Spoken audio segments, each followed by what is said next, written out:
evening and welcome to Tucker Carlson Tonight. Happy Friday. In your head, you always imagine the revolution, when it starts, will start with tanks and gunfire, with chaos and soldiers in the street.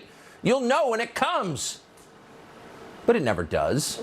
Instead, the really big changes to American life, the profound ones that affect all of us forever, those changes almost always begin quietly with gentle pleas for tolerance.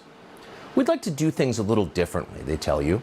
We'd like to make a change to some custom or belief that people have been attached to for the last few thousand years. But don't be alarmed. It's not a big deal. You don't even need to participate. All we ask is that you let us live the way we want to live. That's always the pitch. And of course, you always agree to it. Why wouldn't you? Who could say no to that? Some guy down the street wants to wear a dress? Okay, fine. Have a party. It doesn't affect you. You don't have to wear a dress. So go ahead. Live and let live.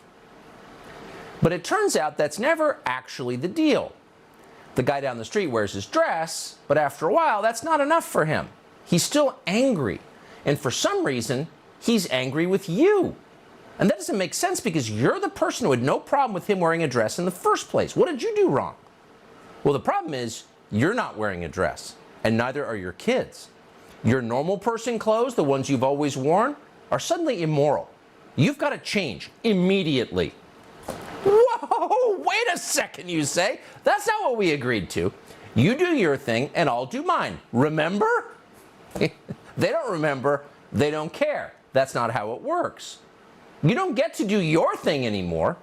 The dress guy's in charge now. Everybody's got to do his thing, the dress thing, or face punishment. That's how it goes. Be tolerant becomes show some respect, which evolves very quickly into bow down before us and lick our feet or else we'll hurt you. That's the final stage. That's where we are now. For example, a Democratic lawmaker in Virginia called Elizabeth Guzman is introducing a bill that will charge parents with a felony, strip them of their employment, and imprison them if they don't wholeheartedly endorse their minor children's sex changes. So your 12-year-old daughter says she wants a mastectomy. If you object to that in any way, if you raise questions, Elizabeth Guzman will send you to jail. For real. Here's a local news report.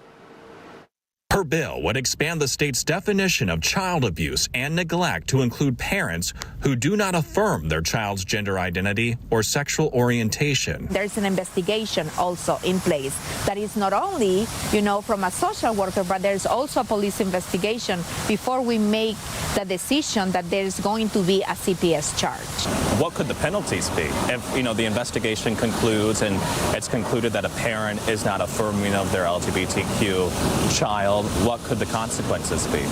Well, we first have to have an investigation. It could be a felony, it could be a misdemeanor, but we know that a CPS charge could harm, your employment, could harm your education. So who is this Elizabeth Guzman? Well, Elizabeth Guzman came to this country not so long ago from Peru as a single mother.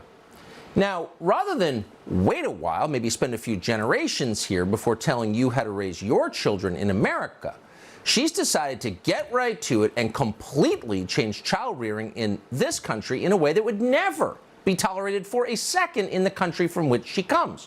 Try that in the Andes, honey, and see how that works. Yeah. But in this country, according to Elizabeth Guzman, you have to affirm your child's sex change or else you're going to prison and the state will raise your kids. Now you got to think, maybe they've wanted this for a while. What would this mean? Well, it would mean fewer intact families. It would mean people like Elizabeth Guzman make the decisions, the meaningful decisions within your house. It means less resistance from you. It means more powerful them. What it doesn't mean is that Elizabeth Guzman will be protecting your kids. She doesn't even claim this law will protect your kids. Instead, she acknowledges the whole point is to, quote, educate parents. Right. So, like the COVID vaccine, this is a pretty easy way to figure out who's on which side.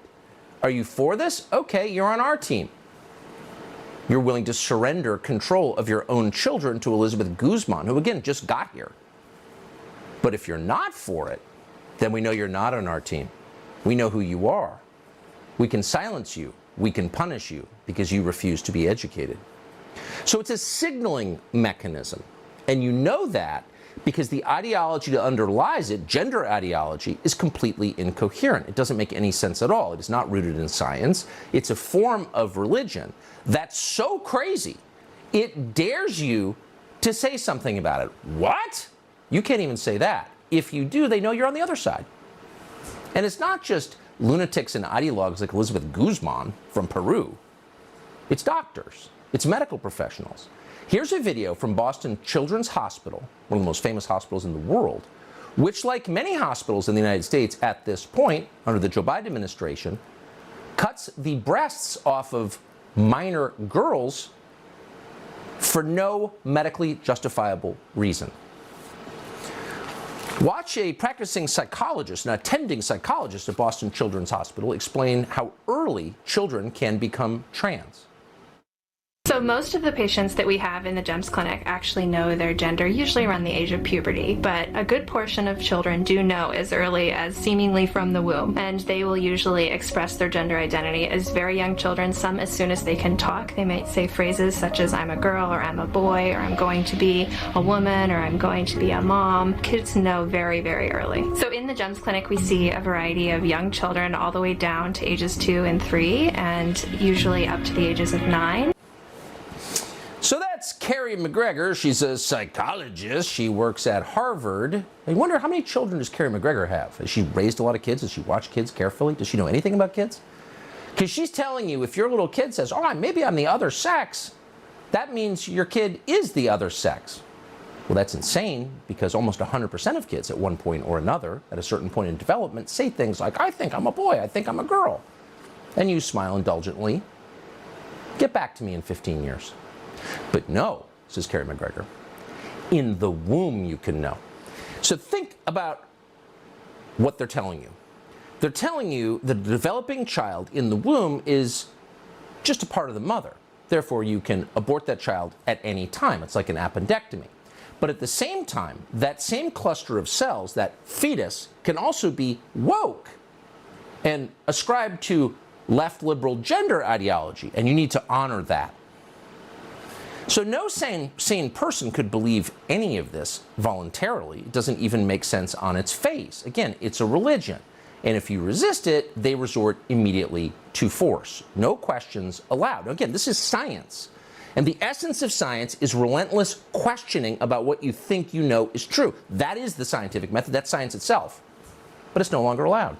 The American Medical Association, which has utterly beclowned itself, along with the American Academy of Pediatrics and the Children's Hospital Association, just sent a letter to the Attorney General of the United States demanding that the Biden administration, and we're quoting, take swift action to investigate and prosecute high-profile users on social media who have engaged in, quote, disinformation. You hate to always invoke the German government of 80 years ago. But what else is that? That's totalitarian. They're saying if you disagree with what we're doing, people with guns should come and take you away. Now, you'd think someone in the media would point out, wow, we can't have that in the United States, where people are free to believe what they want and to talk about it in public and to ask questions. In fact, they should be encouraged to. But the media don't say anything like that. They're joining with the Children's Hospital Association, the AMA, to call for more censorship at gunpoint. Watch. Obviously, the question becomes then, when misinformation, disinformation is being spread, when hate and threats are being spread, where are the social media companies? What's YouTube doing? What's Twitter doing? And of course, then you have the reaction to that. Oh, this is big tech silencing people. It always becomes a debate about free speech, doesn't it? Yeah, it does. Last week, Twitter suspended Libs of TikTok, specifically for the policy against the promotion of threats, violence, and harassment. So great job, right? But it's been 7 days, and Libs of TikTok is back now, and they're tweeting right this very minute, this is violence, this is harassment. It's clear what these accounts are doing. It's so funny. Back to the point at the open. When the revolution comes, there won't be tanks and soldiers. There won't be stormtroopers and old uniforms and symbols. It'll be some unmarried 30-year-old woman talking in a sing-songy voice. Inflection at the end, right? With her special glasses or complex glasses that don't actually improve her vision. She'll have all kinds of pointless humanities degrees. And she'll be on cable news saying, right, it's violence. And what she's really saying is, Shut up and obey or we'll hurt you. She's delivering the same message that any stormtrooper delivers, but she's doing it in a sing-songy way. This disinformation, call us literal, but this is the opposite of disinformation. It's not disinformation. This is literally what they're saying. Boston Children's Hospital, as we just showed you on tape, is telling you what they're doing. They perform double mastectomies on minors for no medical reason whatsoever. That's insane. It ought to be a crime. In a civilized country, it would be. And they know that because when they were caught, they tried to erase the evidence. And they're not alone. UCSF, UW Health in Wisconsin, Golisano Children's Hospital in New York, Vanderbilt Health, Children's Minnesota, all of these hospitals have deleted the evidence of their gender-affirming procedures, their grotesque mutilation of children after they were publicized. Their own words were publicized online. No one's twisting it. People are just putting up their words. And not all the videos have been deleted. Planned Parenthood is big into this now because it's lucrative. So here's Planned Parenthood in 2021 telling children that so-called puberty blockers are harmless. Right, that's a lie. And by the way, there's no such thing as a puberty blocker. These drugs are hormone agonists, and they're FDA approved for things like cancer treatment. You get prostate cancer, and they lower your testosterone, for example, to prevent the cancer from growing quickly. They are not approved for so-called puberty blocking. They're unapproved, and the long-term effects are not known, but it's pretty obvious they're grim. But Planned Parenthood won't tell you that. Here's their video. You're transgender or non-binary. You may find that your puberty experiences don't line up with your gender identity or how you see yourself. That feeling can be uncomfortable, scary, and stressful. If that sounds like you, know that you're not alone. There are medicines you can take to delay puberty for a while. They're called puberty blockers, and they work like a stop sign by halting the hormones testosterone and estrogen that cause puberty changes like facial hair growth and periods. Puberty blockers are safe and can give you more time to figure out what feels right for you, your body, and your gender identity. Okay, everything about that is dark and horrifying, and there should be an uprising against that. That's aimed at your children, not at adults who can make rational decisions, but children, people too young to drive, or drink alcohol, or smoke cigarettes, or serve in the military, or vote. People who are not, we have agreed as a group, capable of making rational adult decisions, and that's aimed at them. It's propaganda aimed at them, and it's a lie. Puberty blockers are safe. They are absolutely not safe. You can't delay puberty without damaging severely the bodies of young children. The FDA just identified several, quote, clinically serious cases of side effects after these drugs were recklessly administered to children by lunatic ideologues. The FDA found a, quote, plausible association between the use of puberty blockers and something called intracranial hypertension. Ooh, you want that for your 13-year-old? According to the Mayo Clinic, that condition can cause brain swelling, double vision, severe headaches, permanent vision loss. In other words, brain damage. Brain damage. Oh, great. Okay. On top of that, the European Journal of Endocrinology, among many other publications, has found that so-called puberty blockers often cause, quote, decreased bone density, which is associated with a high risk of osteoporosis. And there are other permanent side effects as well. We don't even know the scope of them because this has never been tested longitudinally, ever. But the effects are very obvious, and if you poke around on the internet for about 4 minutes, you will see them. One teenage girl just uploaded a video showing the effects of 5 years of puberty blockers on her. Watch this. When I talk about being too far gone, I don't really know what else to call it. This is what I mean. This is how deep my voice is. It's gotten deeper over time, and it's settled. This is what I mean by hair loss. And it just keeps getting worse. It keeps thinning. It keeps receding backwards. You know, and I'm not exactly sure that's coming back. Those are the main things when I talk about being androgenized to a point of no return. This is what happens when you give a woman testosterone. This is for 5 years. This is what happens. Yeah, that's what happens. That and a lot of other things. That's what they're telling you is gender affirming? No, it's mutilation, it's grotesque, it's destroying people's lives, children's lives. We made a documentary on this for Tucker Carlson Originals, so we spoke to a lot of people who had endured similar torture. The testosterone kind of had this effect on me where with every step that I took, it would feel good for a short amount of time, but then eventually it's like those same feelings come back up. There's the initial euphoria that you go through. I changed my gender and everything's going to be wonderful. It was euphoric. I was like, the feeling I had when I started living as a man was I was free. I was finally who I should have been all along. But that euphoria was short-lived. My mental health just got worse. My ability to socialize just got worse. I felt so disconnected from myself. I started using like drugs and alcohol as a crutch, and I was just a total disaster. And the effects of the testosterone on my mental health specifically just made everything 10 million times worse. I had bought into the lie. And it almost took my life. It's just awful. And every person who's participating in this, in their moments of clarity, knows that 10 years from now, there will be thousands of vocal victims of this moment of true craziness and hysteria that has gripped our country. People's lives are being destroyed right before us. Most adults are too cowardly to say a word about it. And the Democratic Party is actively doing all it can to promote this, to protect hospitals that are mutilating and destroying the lives of children.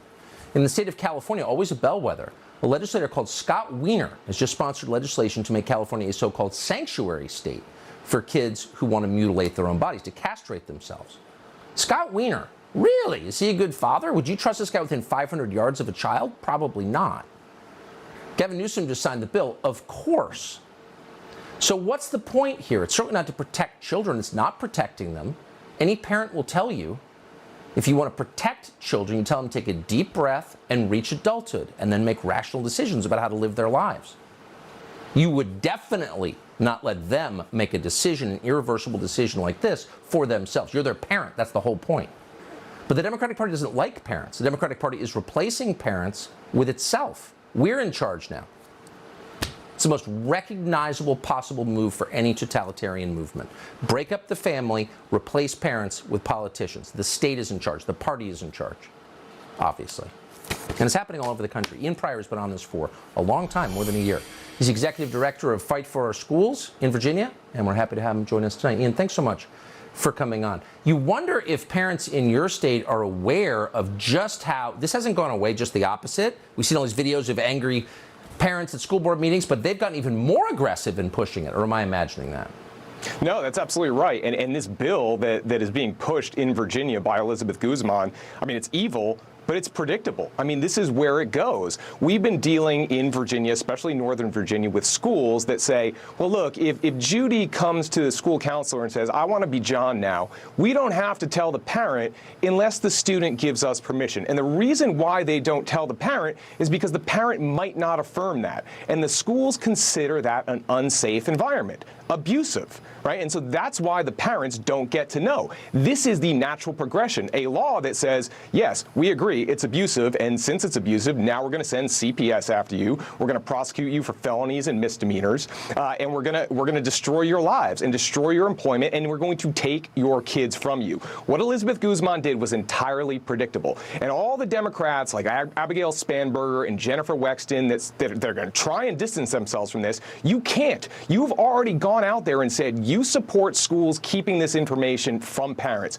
You are completely okay with this agenda, and you're not going to be able to outrun it.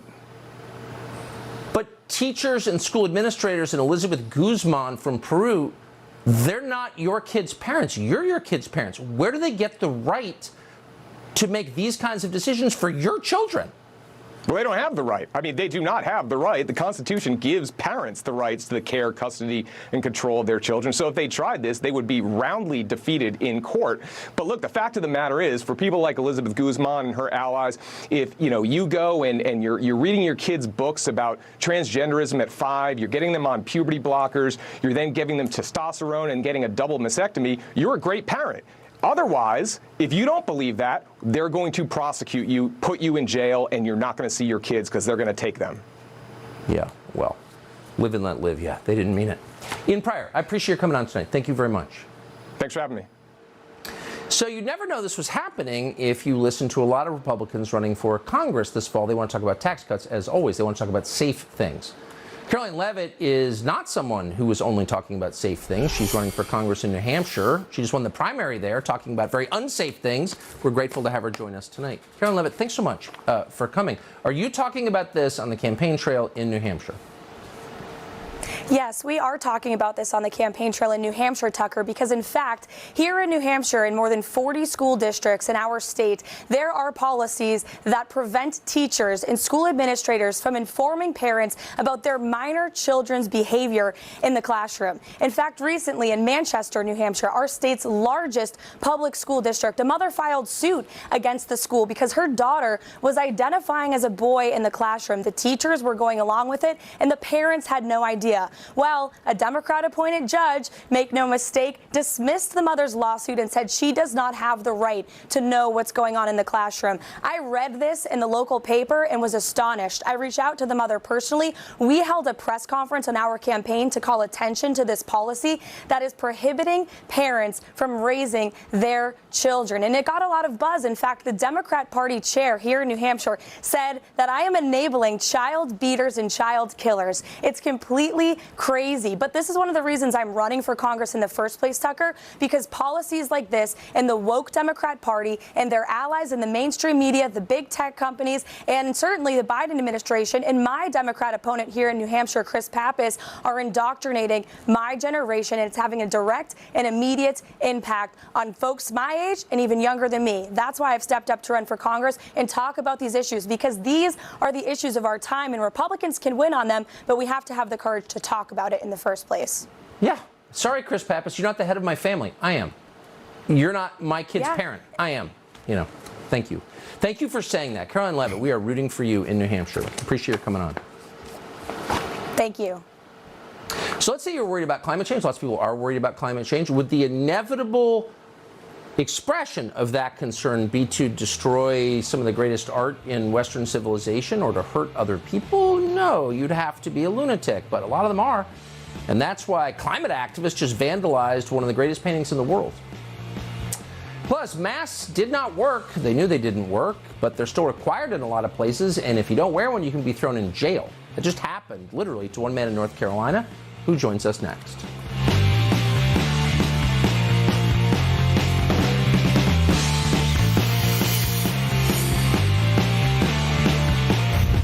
There's a growing movement designed to confuse children about who they are. This is transgenderism. All your problems can be solved by changing your body. Boys can be girls and girls can be boys. I went down this insane path. Something hijacked my brain. Criticism of the transgender movement will get you canceled, kicked off social media. What in the world is going on? The schools have actually recommended the kids to activist resources. Initiation, recruitment, love bombing. People are uncomfortable. It preys on and creates broken families. I've had my son completely taken away from me. It is everywhere. The culture is out to get your child. Tucker Carlson Originals, Transgressive. Streaming now on Fox Nation. Well, the FBI is cracking down on religious extremists. They're dangerous, meaning Christians who sing hymns at abortion clinics. Lock them up! But it turns out not all religious wackos are created equal in the mind of Merrick Garland, who really is a completely out-of-control partisan, making a mockery of justice every day. So there is one group of religious extremists that Garland has no interest in reining in, even though they commit actual crimes, and those would be climate fanatics. People who are determined to end Western civilization and destroy everything in it. Not Eastern civilization. China's totally fine. Our cultural inheritance must go. So their lunatics are also criminals. And two of them today from the group Just Stop Oil, oh, it's that simple, just stop oil. Settle down, trust funder. Anyway, two of them were arrested after throwing tomato soup on Vincent van Gogh's famous painting Sunflowers. That would be in the National Gallery in London. Then the protesters glued themselves to the wall.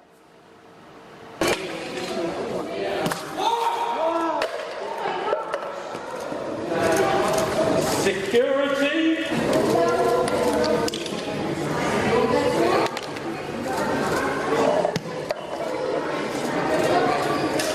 What is worth more, art or life?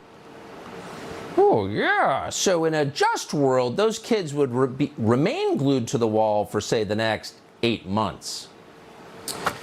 But they're not, of course. They won't be punished. Those are religious extremists, just so you know. And they're not just in Europe. That's happening all over this country. Same people, same agenda, same radicalism, same destruction. Are they in the FBI's radar? No. Of course they're not. So we've all kind of given up pretending that masks stop the spread of corona. They don't. And yet, amazingly, since we're supposed to be following the science, in many parts of the United States, masks still serve a purpose. They give the government an excuse to punish people for no reason whatsoever and to sort the obedient from the disobedient. That just happened to one man in Harnett County, North Carolina. The man's name is Gregory Hahn. He showed up for jury duty in a mask-optional courthouse. When he got there, since it was optional, he said, I don't really want to wear a mask. So in response to this, the judge, a man called Charles Winston Gilchrist, threw Gregory Hahn in jail. Now, we would assume this be a made-up story, except it's not, because Gregory Hahn is joining us now. Mr. Hahn, thank you very much for coming on. Did we misstate that? It was a mask-optional courthouse. You opted not to wear a mask, and you went up in jail. How'd that happen? That's correct, and some of my family thought it was a joke, too, when I sent the article to them. I never thought I would serve up to jury duty and end up behind bars, so it happened. There was no warning or requirements going into the courthouse. There was no mask mandate statewide, no mask mandate in Harnett County. Everyone walked in. There was 98 of us, and we were all in this jury assembly room, and we were told that masks are required per the judge. Now, we were in there for about 20 to 30 minutes, shoulder to shoulder, with 3/4 of us not wearing masks. So the virus, if there was a virus out there, contaminated us anyway. So I was called, when they called roll call, I made eye contact with the clerk, and she said, I need you to just come over here for not wearing the mask. So they isolated me from the courtroom, sat there until the bailiff got me, escorted me out of the courthouse, and I said, what's going on? She goes, apparently the judge wants to talk to you. I'm like, okay. So she brings me upstairs to the courtroom where the judge was having a case, reciting a case already. Doors open, motioned in. There's about 50 to 75 people in there, and I'm being told to stand before the judge. The judge then says, Mr. Hahn, I understand that you don't want to wear a mask. And I said, that's correct. And he says, well, and he says, why don't you want to wear a mask? And I said the exact same thing I just mentioned. There's no state mandate. The governor lifted it May 4th. There's no signs in the courthouse that you have to wear a mask. There's nothing. And he goes, well, it's my court, and I'm going to order you a mask, order you to wear a mask.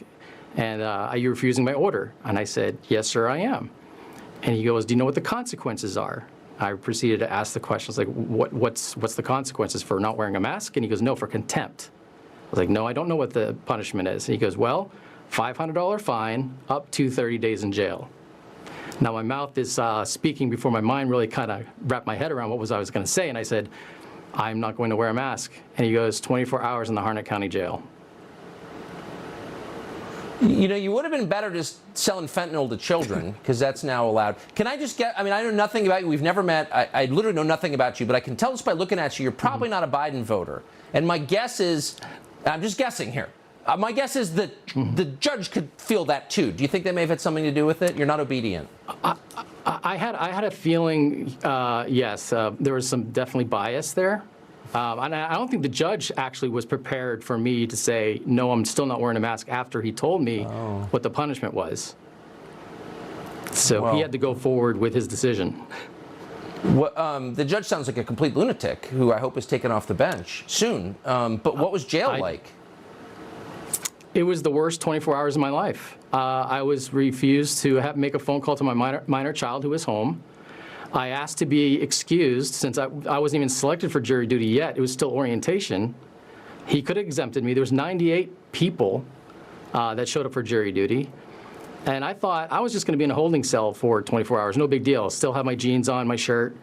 And after a while, I realized as 6 o'clock comes by, I'm like, okay, I got motioned in, got changed to an orange uniform, got a roll of toilet paper, toothpaste, towel, grab a mat, come with me, and I'm walking with inmates to a cell that I have no idea what this guy's in for. And I was there for about 2 to 3 hours in one cell, and then they called around 9 o'clock or 10 o'clock. I couldn't tell what time it was because I had no idea, but I went past the guard shack, and they were watching Monday Night Football, so I had an idea it was around 9:30, 10 o'clock, and then they put me in isolation until 2 o'clock the next day. This is... And Tucker, if I can...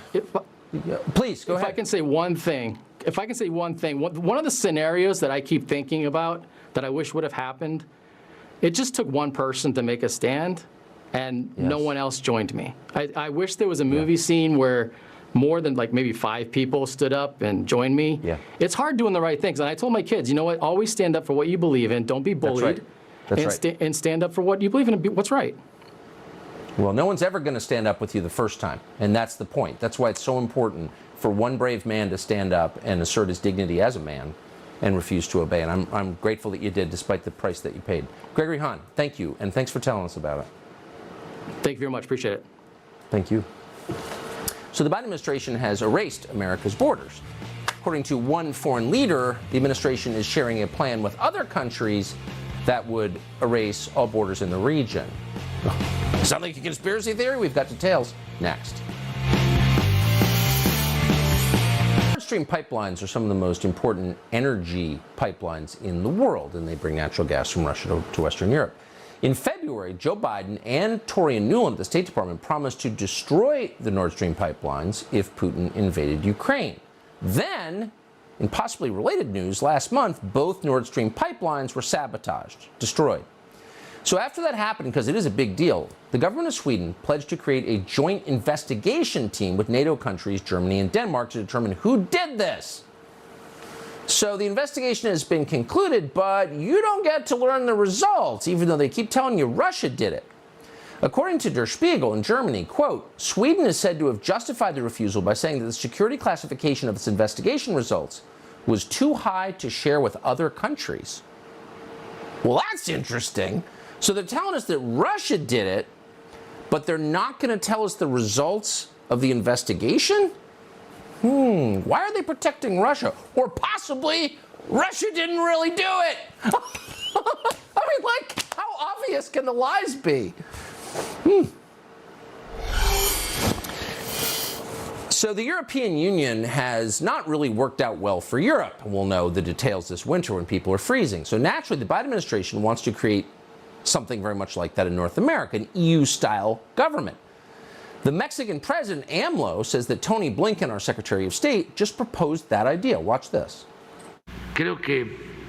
I think that Mr. Blinken spoke about consolidating the region of North America, and we agree on that.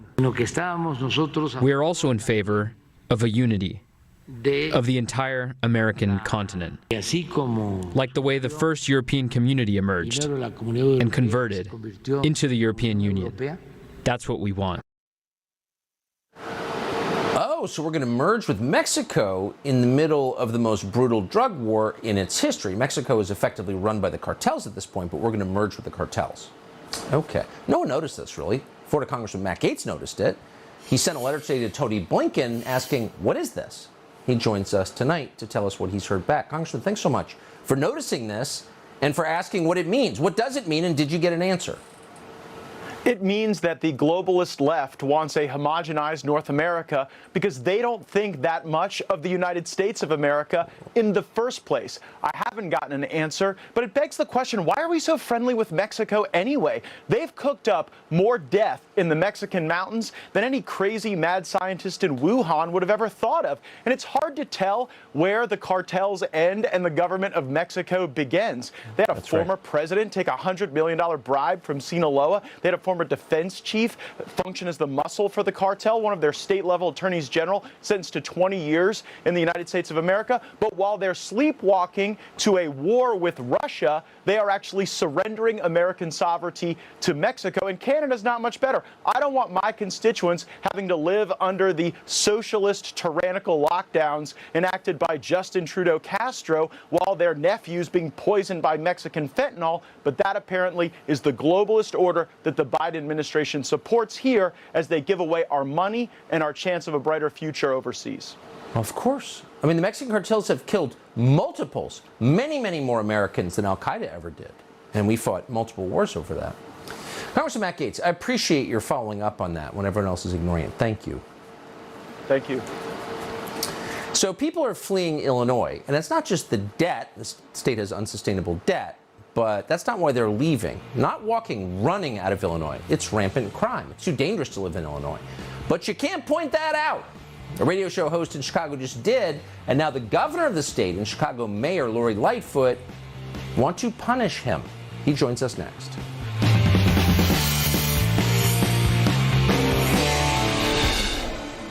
People always grouse that Chicago is becoming third world. It's so dangerous. But that's not true at all. Chicago is far more dangerous than most third world cities. You're way less likely to be murdered in La Paz than you are in Chicago. But the city's mayor, Lori Lightfoot, isn't concerned at all. She's not fighting crime. She's spending her time uploading videos like this onto TikTok.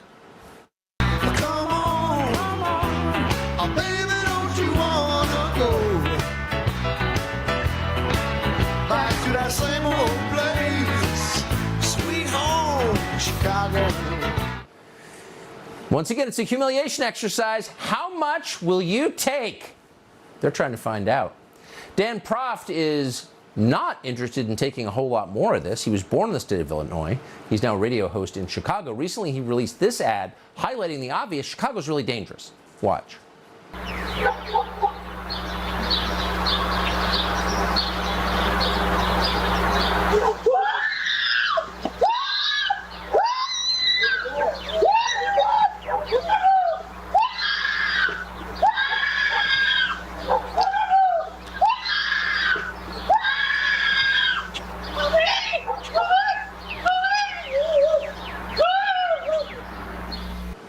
There was a time when Democrats were concerned about violence against women. They said they were. They're not concerned about that at all. In fact, noting it is racist. That's what the governor of Illinois, J.B. Pritzker, has said. He said that ad, which is just tape from a Ring camera, has a, quote, racial tinge. Lori Lightfoot, probably the stupidest person in elected office in America, has also accused Dan Proft of, wait for it, racism. And of course, the local NBC affiliate took orders from politicians as always, and they pulled the ad. It's hard to believe this is happening, but it is. Dan Proft joins us tonight. Dan, thanks so much for coming on. So can you just be creative here? How is it, quote, racist to show raw, uncut video of a crime against a woman that happened on a leafy street in the middle of the day? How is that racist? Well, right, and we don't even know the races of the assailants because they were masked. You can't tell from the video. Such a good point. So, but this is just what Lori Lightfoot and J.B. Pritzker fall back on. I mean, you're very familiar with it. You're racist, you're this, you're that. All they have is name calling because they're presiding over a lawlessness that has no comparison nationally, an exodus of residents from Illinois, an exodus of humanity not seen since the Israelites fled Egypt, and all they have is to create boogeymen who make boogeymen of people who are pointing out what's actually happening. You know, it's one thing to talk about statistics, to talk about the fact that Chicago's approaching 600 murders and 3,000 people shot just this year alone. But that doesn't bring it home to people the way that something like that that ad that you showed does, which is why they had to collude with the network affiliates in Chicago and make sure nobody sees it, because they want you to believe everything's just fine, have a little fun, join Lori Lightfoot in her karaoke contest, and everything is going to be okay. But it just shows how cold, how stony-hearted, how uncaring about other people they are, because I think a normal person, no matter who they voted for, hears a woman scream in terror, assaulted in front of her own home, and immediately feels deep compassion for her and horror that this is happening. They don't seem to care at all. They don't care about crime victims. They care about how crime victims are presented, because they need to paper over the fact that this is a team, this duo of Pritzker and Lightfoot, that just moved the most permissive no cash bail law in the country. I mean, Tucker, we have the law going into effect January 1 in Illinois if J.B. Pritzker is not removed from office on November 8th, a law going into effect that makes it non-detainable. These are non-detainable offenses: arson, aggravated assault, second-degree murder, kidnapping. You walk. In Chicago alone, we have had 45 people on electronic monitoring who have attempted to kill or killed somebody while on electronic monitoring, and that crime is coming to the suburbs. That's exactly right. And both Lightfoot and Pritzker are totally insulated by taxpayer-funded bodyguards, so they don't care. Dan Proft, I appreciate your bravery. Thank you. We'll be right back.